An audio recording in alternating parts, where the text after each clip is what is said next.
A lot of Christians you meet will be very uninclusive to other people. They're very narrow-minded. And because they're narrow-minded, you will never really be their friend. You will not be accepted in their church, even if you pay tithe. Most likely you will get the boot from their church because you don't align with their biblical principles. For example, if you want to live a homosexual lifestyle, you will be rejected by them. They don't love you as you are. If you come out as a transgender, most likely they will reject you because you think differently than they do. If you want to just smoke pot, which is legal in California, likely they will reject you because you are different than they are, than what their pastor is teaching. Maybe their pastor is teaching against drugs and alcohol, and all you do is smoke pot once in a while, and you drink a few beers, and they just pass their judgment on you. Churches like this lose a lot of members. And the reason why the American church is doing so poorly is because they disinclude a lot of people from their church.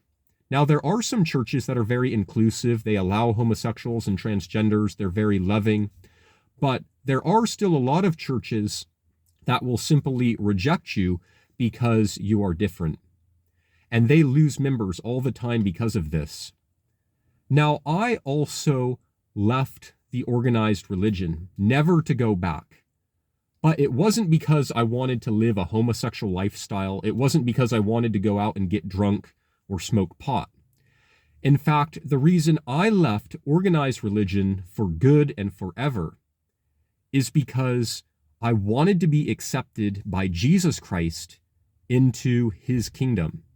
I could care less about what people think of me, because I know when I die, I will stand before a holy God, and he will either say to me, "Away from me, you who commit lawlessness," or he will say, "Enter into my kingdom, my servant who has done my will."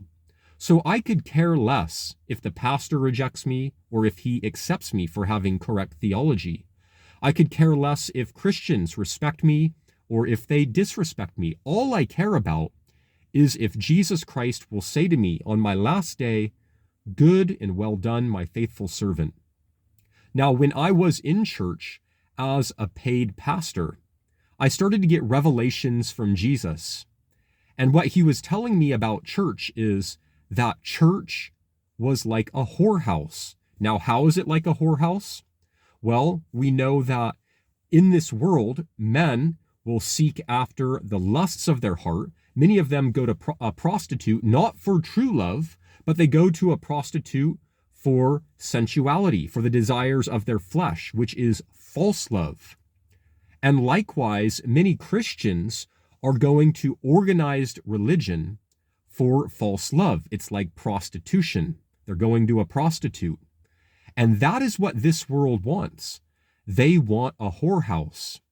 But if we really want Jesus Christ, we will want purity and righteousness, and we will separate from the whore or Babylon the Great, because we want the purity of a real relationship and a real marriage with Jesus Christ. He is the bridegroom and we are the bride. So what do you want? Do you want to be accepted by a whore? Or do you want to be accepted by the only God who can save you from your sins and save you from eternity in hell?